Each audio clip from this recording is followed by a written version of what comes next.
Hello అందరికీ welcome to Madhu graceful bytes. ఈరోజు మన ఛానల్లో మీకోసం వెజ్ లవర్స్కి మోస్ట్ ఫేవరెట్ అయిన వెజ్ బిర్యానీ ఎలా ప్రిపేర్ చేయాలో చూపిస్తున్నాను. నాన్ వెజ్ బిర్యానీకి ఏ మాత్రం కూడా తగ్గిపోకుండా అలాగే టేస్ట్ ఉండే వెజ్ బిర్యానీ ఈరోజు మన ఛానల్లో చూస్తున్నాం. ఈ వెజ్ బిర్యానీ చేయాలి అంటే కొన్ని టిప్స్ ఫాలో అవ్వాలి, అప్పుడే పర్ఫెక్ట్ టేస్ట్ అనేది వస్తుంది. అలాగే దీనికి ఎలాంటి గ్రేవీ లేకపోయినా కానీ రైతాతోటి తిన్నా చాలా చాలా టేస్టీగా ఉంటుంది. వీడియో ఎక్కడ కూడా స్కిప్ చేయకుండా మీరు కంప్లీట్గా వీడియో చూస్తే మీకు ప్రాసెస్ అనేది క్లియర్గా అర్థమవుతుంది. మీరు కూడా ఈ వీడియో చూసి తప్పకుండా మీ ఇంట్లో ట్రై చేయండి. ఇప్పుడు ప్రాసెస్లోకి వెళ్ళిపోదాం రండి. ముందుగా మనము బిర్యానీ దేంట్లో అయితే చేయాలో అదే దాంట్లోకి క్యారెట్ని, ఉల్లిపాయల్ని, అలాగే టమాటా ముక్కలని, పచ్చిమిర్చి, ఆలుని, అలాగే మెంతి ఆకుని, చిక్కుడుగాయని, ఇలా మీకు నచ్చిన వెజిటేబుల్స్ ఏదైనా కూడా యాడ్ చేసుకోవచ్చు. ఇలా వెజిటేబుల్స్ అన్నీ యాడ్ చేసుకున్న తర్వాత దీంట్లోకి మనము 1 కప్పు వరకు పెరుగుని తీసుకోవాలి. పెరుగును వేసుకున్న తర్వాత ఈ వెజిటేబుల్స్ అన్నీ కూడా మనము చక్కగా మిక్స్ చేసుకోవాలి. ఇలా పెరుగు వేసి మిక్స్ చేసుకున్న తర్వాత దీంట్లోకి మనము 1.5 టీ స్పూన్ వరకు అల్లం వెల్లుల్లి పేస్ట్ని యాడ్ చేసుకోవాలి. తర్వాత దీంట్లోకి మనము హోల్ గరం మసాలాని వేసుకోవాలి. ముందుగా మనము 1 టీ స్పూన్ వరకు షాజీరాని వేసుకోవాలి. అలాగే 4 లేదా 5 వరకు లవంగం కూడా వేసుకోవాలి.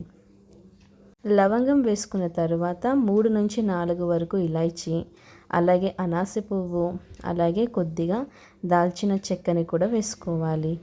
ఇలా మనం వీటిని వేసుకున్న తర్వాత దీంట్లోకి మనము సీక్రెట్ ఇంగ్రీడియంట్ ధనియాల పొడి అండి. ధనియాల పొడి బిర్యానీకి మంచి టేస్ట్ ఇస్తుంది.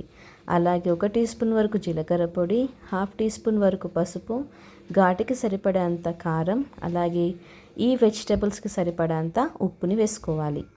తర్వాత దీన్ని మనము బాగా మిక్స్ చేసుకోవాలి. ఇలా మనం అన్నీ కూడా చక్కగా పట్టేలాగా మిక్స్ చేసుకోవాలి. ఈ విధంగా మిక్స్ చేసుకున్న తర్వాత దీంట్లోకి మనము కొద్దిగా ఆయిల్ని కూడా వేసుకోవాలి. ఆయిల్ వచ్చేసి నేను 1 టేబుల్ స్పూన్ వరకు వేసుకుంటున్నాను. ఇలా ఆయిల్ని వేసుకొని ఒకసారి మనము కూరగాయలన్నిటిని కూడా చక్కగా మిక్స్ చేసుకోవాలి. ఇలా వీటిని మిక్స్ చేసుకున్న తర్వాత దీంట్లోకి నేను బగారా ఆకు వేయడం మర్చిపోయాను, ముందే వేసేసుకోవాలి. దీన్ని మనం 1 గంట వరకు పక్కకు పెట్టేసుకోవాలి. ఈలోపు మనము రైస్ ప్రిపేర్ చేసుకుందాము. దాంట్లోకి మనం వాటర్ని వేసుకొని షాజీరా, ఇలాచీ, దాల్చిన చెక్క, అలాగే అల్లం వెల్లుల్లి పేస్ట్, ఇలా వీటన్నిటిని వేసుకొని మనము ఈ వాటర్ని బాగా మరిగించుకోవాలి. తర్వాత దీంట్లోకి ఉప్పు కూడా వేసుకోవాలి. ఉప్పు వేసుకొని మరిగించుకున్న తర్వాత దీంట్లోకి మనము బియ్యంని కూడా వేసేసుకోవాలి. నానబెట్టుకున్న బియ్యంని వేసుకున్న తర్వాత ఈ రైస్ని మనము ఒక 50% వరకు ఉడికించుకోవాలి. ఇలా మనకి కొద్దిగా ఉడికాక దీంట్లోకి మనము పుదీనా ఆకులని, అలాగే కొద్దిగా కొత్తిమీర ఆకులని కూడా వేసుకుంటున్నాను. పుదీనా అనేది మంచి టేస్ట్ ఇస్తుంది బిర్యానీలోకి. ఇలా పుదీనా, కొత్తిమీర వేసుకున్న తర్వాత మనం రైస్ని ఉడికించుకున్న తర్వాత ఇప్పుడు దీంట్లోకి మనం కొద్దిగా నెయ్యిని కూడా యాడ్ చేసుకోవాలి. ఇక్కడ రైస్ నాకు 60 to 50% ఉడికిపోయింది. ఒకసారి చెక్ చేసుకున్న తర్వాత ఇప్పుడు మనం ఈ వెజిటేబుల్స్లోకి ఈ రైస్ని వేసుకోవాలి. ఇక్కడ చేస్తుంది వెజిటేబుల్ రైస్ కాబట్టి మనకి ఎక్కువగా ఉడకాల్సిన పని లేదు. అందుకే నేను రైస్ వేసుకున్న తర్వాత డైరెక్ట్గా ఒకేసారి కుక్ చేసుకుంటున్నాను. అలాగే కొద్దిగా వాటర్ వేసి ఉడికించుకుంటున్నాను కాబట్టి సరిపోతుంది. ఇలా రైస్ వేసుకున్న తర్వాత ఒక 15 మినిట్స్ వరకు కంప్లీట్ లో ఫ్లేమ్లో ఉడికించుకోవాలి. 15 నిమిషాలైన తర్వాత వెంటనే తీయకుండా ఒక 10 నిమిషాలు ఆగినాక మనం లిడ్ ఓపెన్ చేస్తే ఎంతో టేస్టీ అయిన వెజ్ బిర్యానీ రెడీ అయిపోయింది. చూసారు కదా ఎలా ప్రిపేర్ చేశానో. చాలా సింపుల్ స్టెప్స్ అండి, ఈజీగా ప్రిపేర్ చేసుకోవచ్చు. కానీ టేస్ట్ మాత్రం చాలా బాగుంటుంది. ఎందుకంటే వెజ్ బిర్యానీలోకి మనం స్పెషల్గా ఏది తిన్నా బాగుంటుంది, కానీ రైతాతో తిన్నట్టు చాలా టేస్టీగా ఉంటుందంటే ఆ బిర్యానీ టేస్ట్ ఎలా ఉంటుందో మీరు ఎక్స్పెక్ట్ చేయొచ్చు.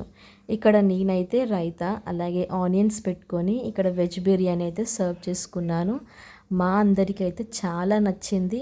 మీరు కూడా మీ ఇంట్లో తప్పకుండా ట్రై చేయండి. మీరు ట్రై చేశాక మీకు ఎలా కుదిరిందో కూడా మధు గ్రేస్ఫుల్ బైట్స్ ఛానల్లో కామెంట్ చేయడం అస్సలు మర్చిపోకండి. అలాగే మీ ఫ్రెండ్స్ అండ్ ఫ్యామిలీ మెంబర్స్కి కూడా ఈ వీడియో షేర్ చేయండి. Thank you for watching. Like, share, subscribe.